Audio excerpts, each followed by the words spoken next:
Hi, in this video, we're going to answer the question, how do you develop a growth mindset? I talk about the importance and necessity of interrupting negative patterns of thinking and discovering and eliminating limiting belief systems. When you develop a growth mindset, you'll build resiliency, you'll have more confidence, you're going to have better overall health, and you'll find more success in your life.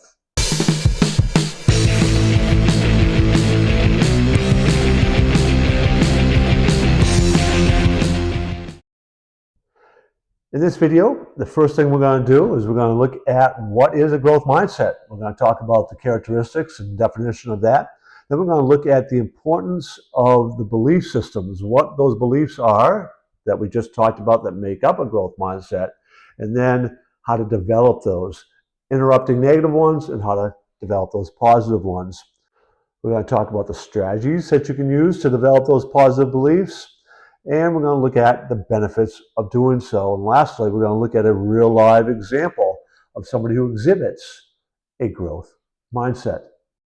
So a growth mindset, the essential belief that governs a growth mindset is the belief that your intelligence and your skill set is not fixed, that it will grow and develop just through life's experiences.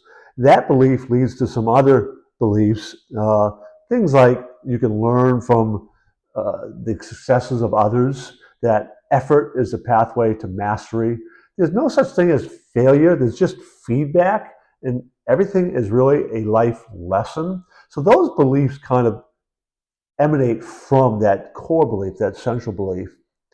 So let's talk for a minute then about these beliefs and how you develop them.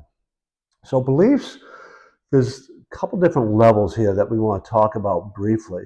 First of all is we develop beliefs about our abilities through experience, right? So we do something well, we repeat that, and we repeat that, and we repeat that, you begin to go, oh, I'm good at that, right? Because you've had this experience of doing it and doing it well.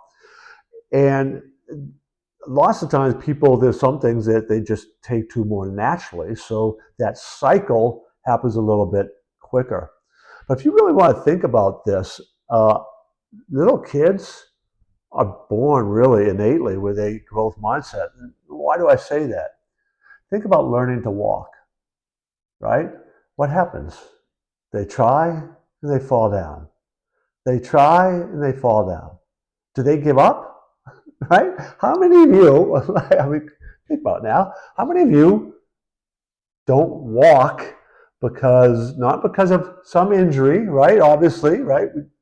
Spinal cord injuries and other things, but how many of you gave up trying to learn to walk or trying to learn to talk, right? So when we are young, we kind of innately have this kind of growth mindset. We lose it for a variety of reasons. We begin to develop limiting beliefs sometimes because it gets reinforced from just the way people can be sometimes when they support negativity, sometimes even unconsciously, not knowingly. We've got to root those limiting beliefs out so that we can interrupt them. So when you find yourself saying I can't do this, or that's not possible, or I give up, boom, you got to become aware, first step, and then you got to override that with, no, this is a great opportunity, right? You say something different, or you ask a better question like, all right, how can I solve this problem? How can I get through this obstacle I have, right?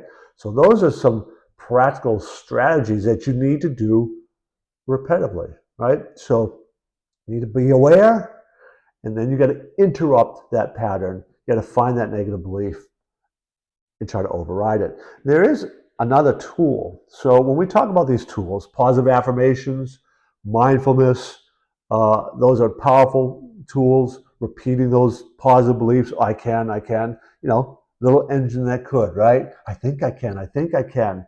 Well, stories like that are told for a reason. We know that they work by saying those things, but we also can learn this technique called a swish pattern. And basically what we've learned is the only way you can tell the difference between something you believe and something you doubt is your brain has to code them differently. Otherwise, your brain would doubt everything or believe everything, right? So when you understand how your brain is coding that through what we call submodalities, that's the qualities and characteristics of the images and the sounds and the feelings that you're storing in your body. When you recognize what those are, you can change those. And by changing those, you change the belief. So that's a very powerful technique and strategy to use. It's called the swish pattern. So what are some of the beliefs that you need to have again, that you want to reinforce? Learning is done by doing, and it involves failure at times. And I don't really like to use that word, but that's the word people use themselves. It's feedback that I didn't really get what I wanted, so why not? What happened, right?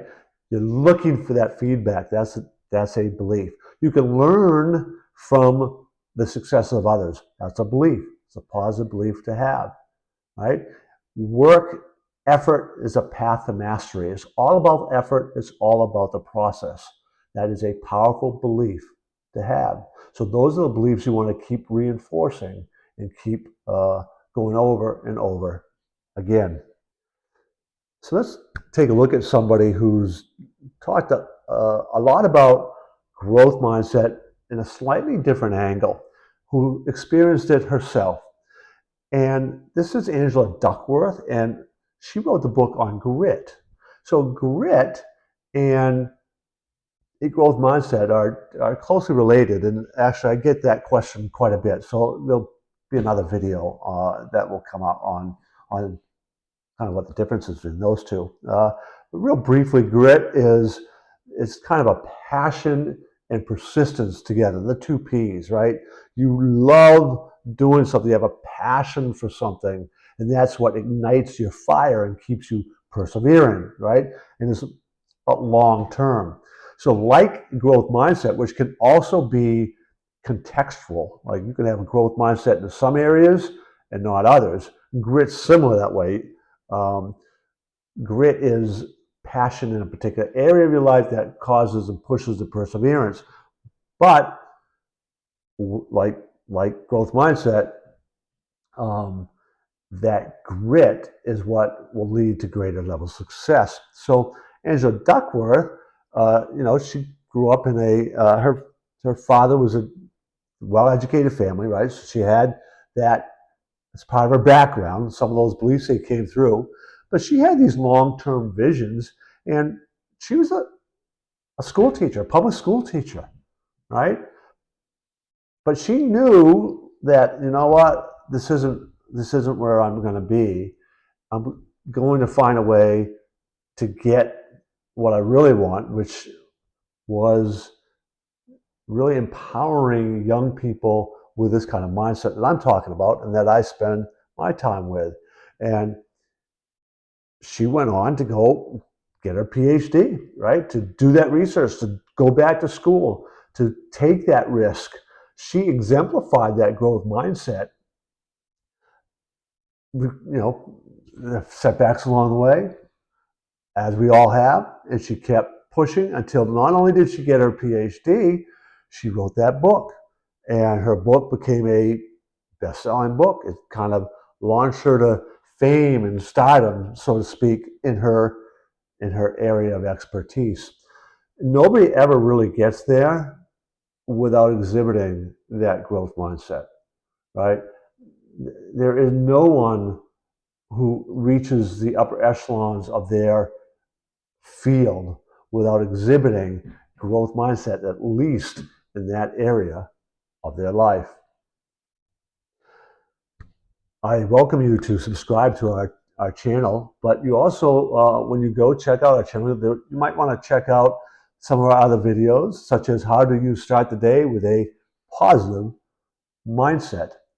So you can go there now, subscribe to our channel, check that out, but you might also want to just check me out, CoachChuck360.com, and there you can find all kinds of information about myself and my business and what I do, and get to know me a little bit better.